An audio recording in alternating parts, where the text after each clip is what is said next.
Good morning students, class 9 subject history chapter 2 हम लोग पढ़ रहे हैं। इसका पार्ट 2 अभी हमको पढ़ना है। द रशियन रिवॉल्यूशन, रूसी क्रांति।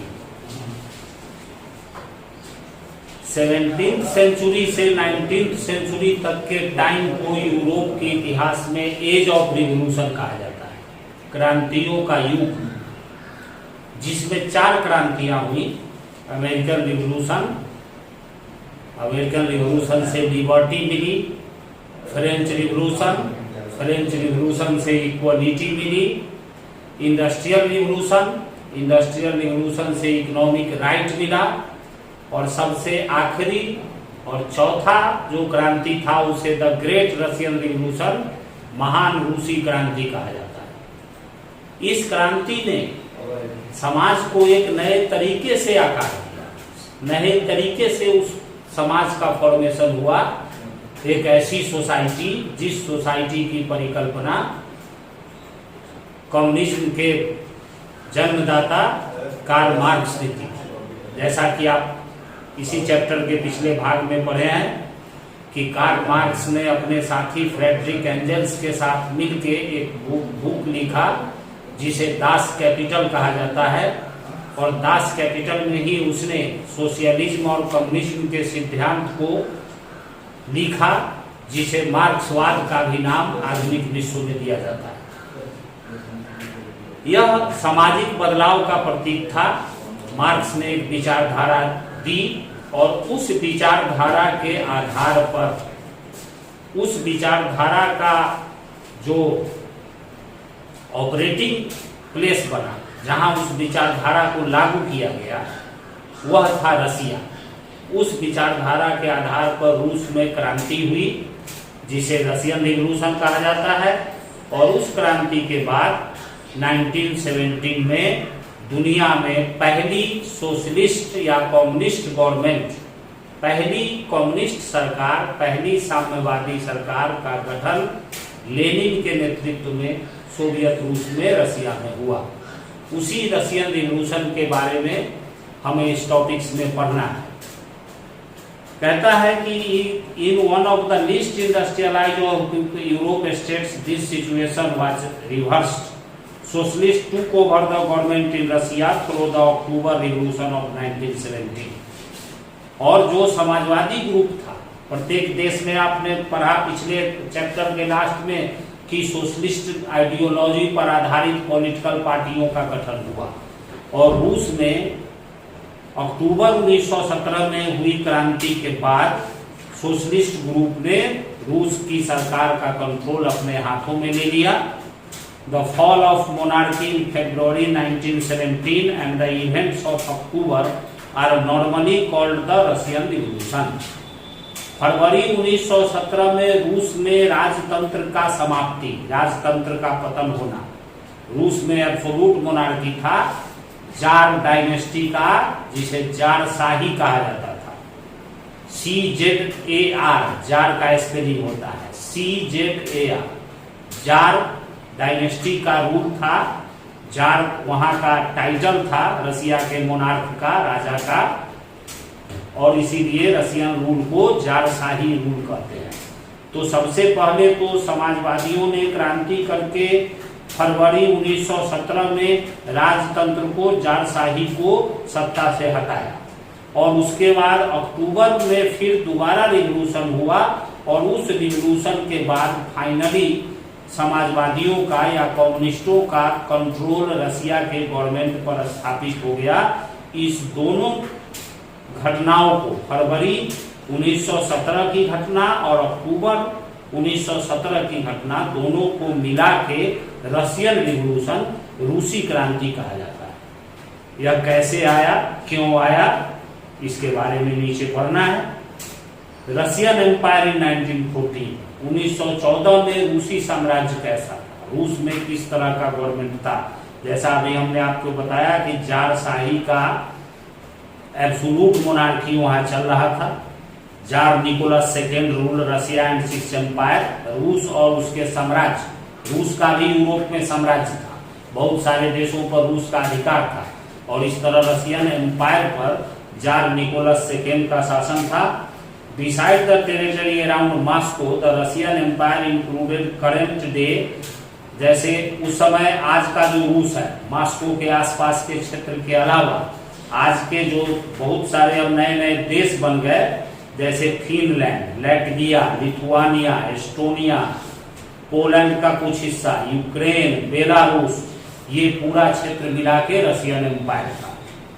यह पैसिफिक ओशियन तक फैला हुआ था, जो आज का Central Asian states as well as Georgia, Armenia और अजरबैजान, आज का जो मध्य एशिया का क्षेत्र है, यानी इधर हिंदू कुश की पर्वत श्रेणी से लेके प्रशांत महासागर तक रशियन एम्पायर फैला हुआ था, रशियन साम्राज्य।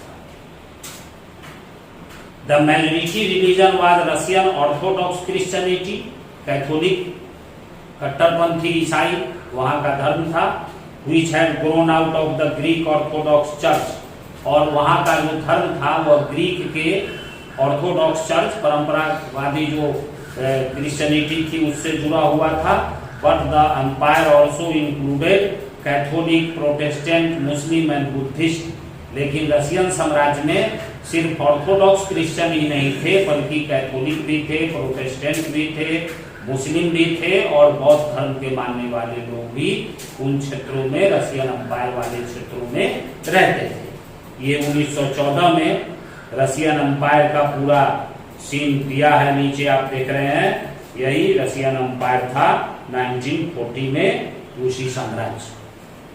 अब उसका इकोनॉमी एंड सोसाइटी, समाज कैसा था, अर्थव्यवस्था कैसी थी। At the beginning of 20th century, the vast majority of Russian peoples were agriculturists. 20वीं शताब्दी के प्रारंभ तक, यानी 1900 ईस्वी के शुरू होने तक, रूस का मेजोरिटी पॉपुलेशन किसान था। 85% रशियन एम्पायर का हिस्सा पॉपुलेशन जो है अपनी जीविका एग्रीकल्चर के द्वारा ही प्राप्त करता था, उनका जीवन का साधन खेती ही था। This progression was higher than in the most European countries.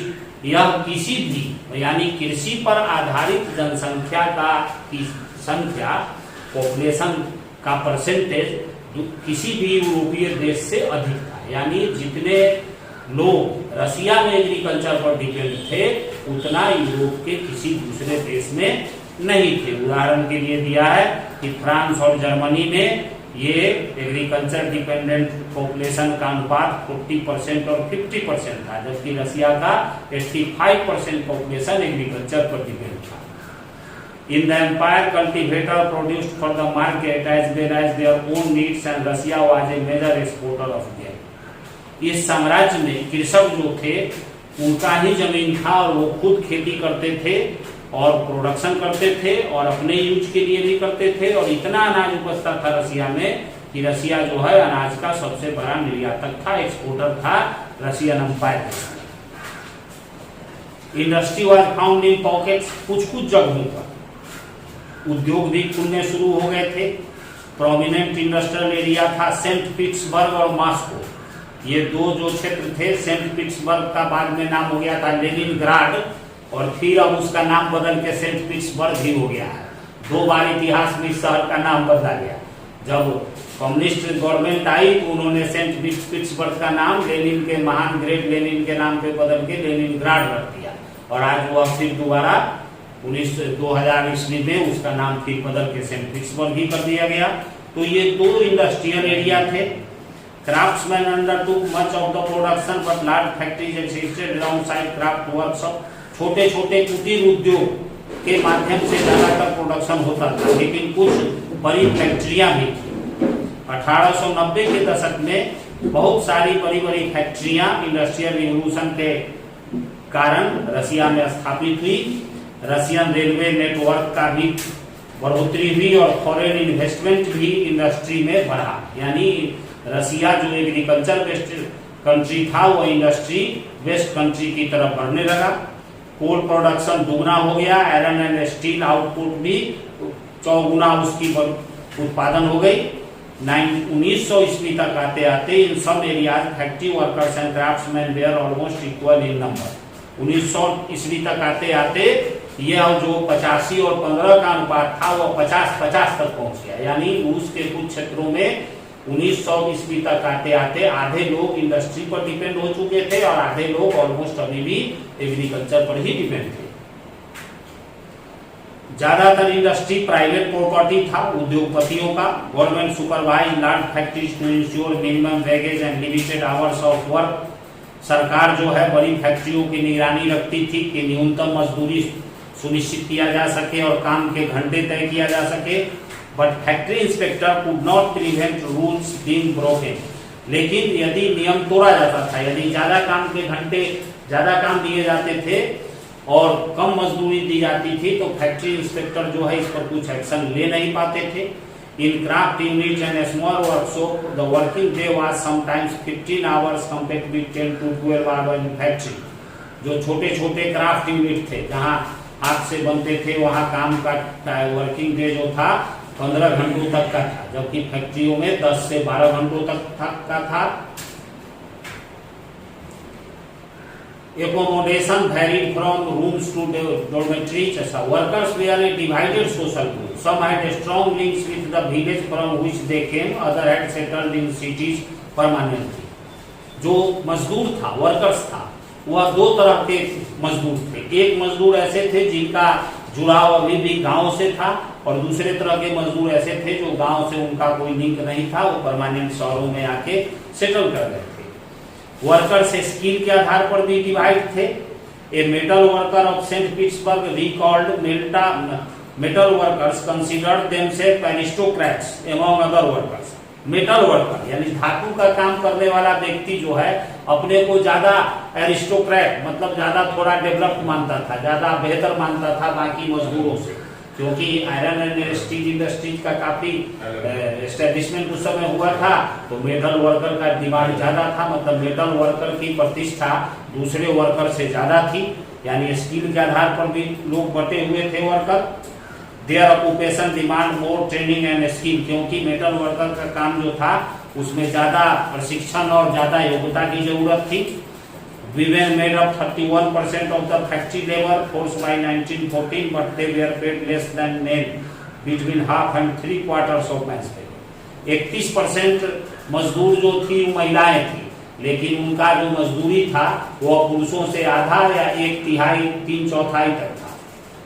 Division among workers showed themselves in dress and manner too. वर्करों के बीच का डिवीजन जो है वह उनके व्यवहार और उनके कपड़ों से भी दिखाई पड़ता था। जो अच्छे वर्कर थे उनका मैनर, तौर तरीका जीवन जीने का, और जो ड्रेस था वो अलग तरीके का था। जो लोअर ग्रेड के वर्कर थे उनका मैनर और उनका ड्रेस डिफरेंट था। Some workers formed association to help member in times of unemployment or financial hardship, but such association were few. कुछ वर्कर्सों ने अपना संगठन बनाया था, अपने उस संगठन के मेंबरों का मदद करने के लिए, जब आमदनी कम हो या उनको काम ज्यादा अनएम्प्लॉयमेंट हो उस समय। Despite division workers did unite to strike work when they disagreed with employers about dismissal और वर्क कंडीशन। वर्करों में ये डिवीजन था, लेकिन यदि वर्क कंडीशन के बारे में या किसी मजदूर को यदि काम से निकाल दिया जाता था तो वे लोग सामूहिक रूप से काम स्ट्राइक भी करते थे। स्ट्राइक वर्क, हड़ताल, काम रोक भी देते थे।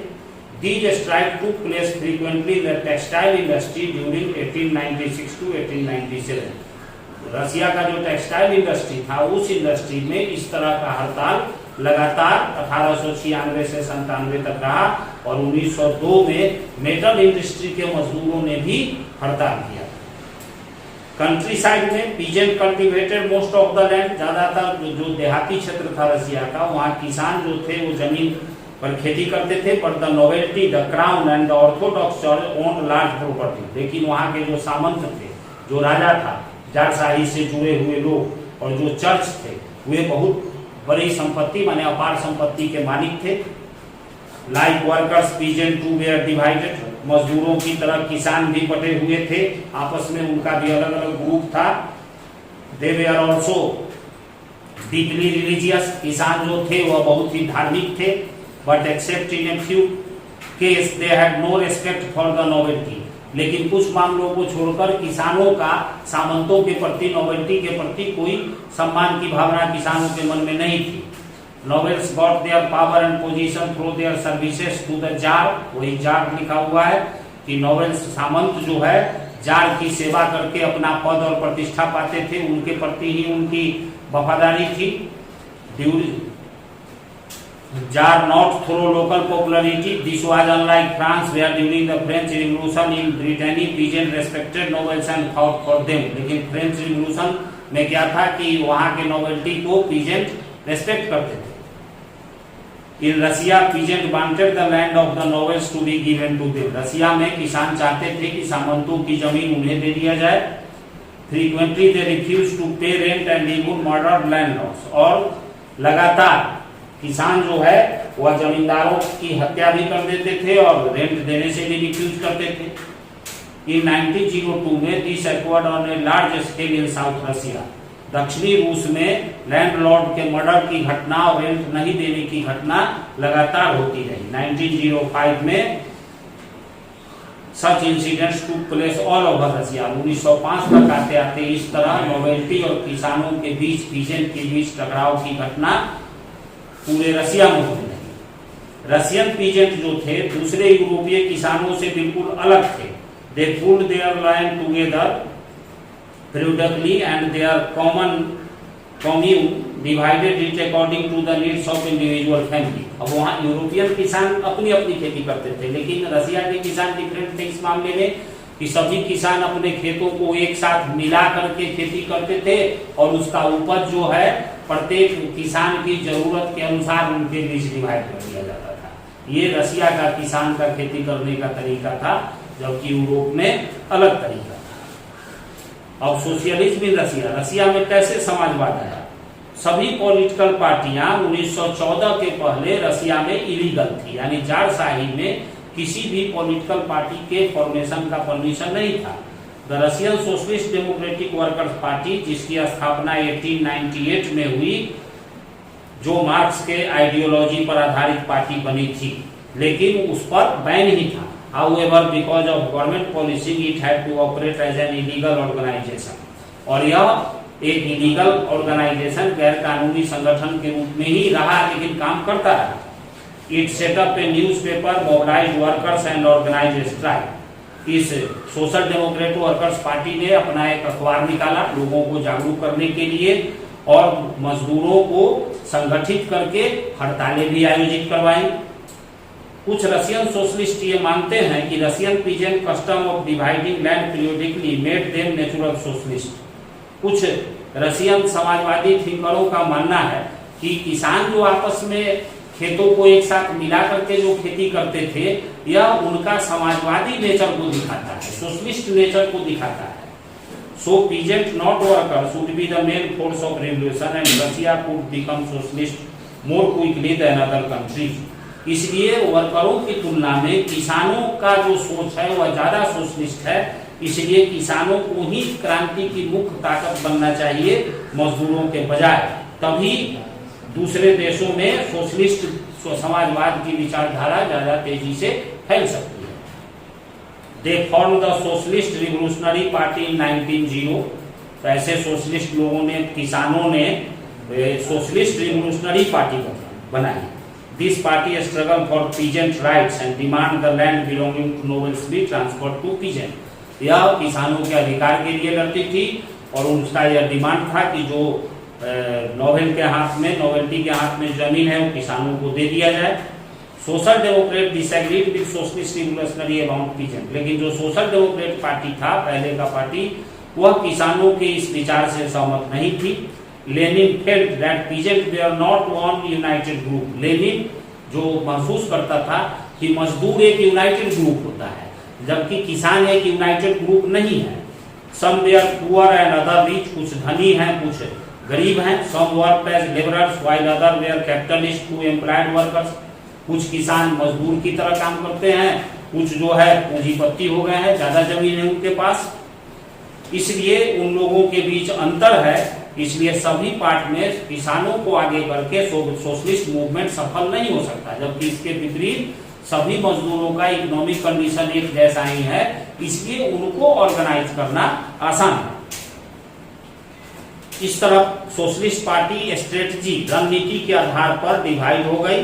व्लादिमीर लेनिन जो बोल्शेविक ग्रुप कहलाया, उसके ग्रुप को जो मजदूरों को मेन फोर्स मानता था, thought that in repressive society like Tsarist Russia, the party should be disciplined and should control the number and quality of its member. Vladimir Lenin का यह मानना था कि जारशाही के इस दमनकारी दौर में जो पार्टी होनी चाहिए वह बिल्कुल डिसिप्लिन होनी चाहिए और नियंत्रित तरीके से, और क्वालिटी ऑफ मेंबर, पार्टी के जो सदस्य होने चाहिए वह योग्य होने चाहिए। Other Menshevik thought that the party should be open to all, लेकिन दूसरा ग्रुप जो किसानों को आगे करके आंदोलन चलाना चाहता था, उनका यह कहना था कि पार्टी को सभी के लिए ओपन किया जाना चाहिए। तो इस तरह ये स्ट्रेटजी में दोनों का डिफरेंस था। लेनिन के नेतृत्व वाला Bolshevik group led by workers and उनका अपोजिट जो मेनेस्विक ग्रुप था वह लेड बाय फार्मर्स। अब 1905 का revolution. Russia was an autocracy, Russia एक स्वेच्छाचारी शासन था। Unlike other European rulers even at the beginning of 20th century the tsar was not subject to parliament. जैसे यूरोप में हर जगह राजतंत्र था, रशिया में भी जारशाही का राजतंत्र ही था। लिबरल इन रशिया वह state affairs together with the social democrat and socialist revolutionaries they work with peasant and workers during the revolution of 1905 to demand a constitution. Liberal group जो था रशिया का, उसमें ये समाजवादी विचारधारा वाले पार्टी सोशल डेमोक्रेटिक और सोशलिस्ट रिवोल्यूशनरियों के साथ मिलके, किसानों और मजदूरों के साथ मिलके क्रांति की 1905 में, और एक संविधान का डिमांड उनका था, कॉन्स्टिट्यूशन का। उनको they were supported in the empire by nationalists in Poland and in the Muslim dominated areas by jihadists who wanted modernize Islam to lead their society। और इन क्रांतिकारियों को राष्ट्रवादी जो सरकारें थी, जैसे पोलैंड की सरकारें और मुस्लिम डोमिनेटेड जिहादिस्ट की सरकारें, ये दोनों चाहती थी इस्लाम का मॉडर्नाइजेशन करना। तो इन ग्रुप का समर्थन इन लोगों को मिला। 1904 में particular bad one for Russian workers. Price essential good का प्राइस काफी बढ़ गया। Real wages declined by 20%। इसका जब चीजें महंगी हो गई तो 20% तक उनका मजदूरी जो था वास्तव में रियल वैगेज, यानी खर्च करके जो पैसा रियल में वैल्यू जो पैसे का है, उस आधार पर 20% उनका वो कम हो गया। The membership of workers association rose dramatically. इसका परिणाम हुआ कि मजदूरों को जब कठिनाई हुई तो वर्कर्स एसोसिएशन के सदस्यता में काफी तेजी से बढ़ोतरी हुई। When 4 members of the Assembly of Russian Workers, which had been formed in 1904, was dismissed at the Putlov Iron Works, there were call of industrial action। 1904 में जब 4 काम करने वाले वर्करों को आयरन पुटिलोव का आयरन कारखाना था, वहां से जब उनको डिसमिस कर दिया गया तो वहां परेशानी शुरू हुई।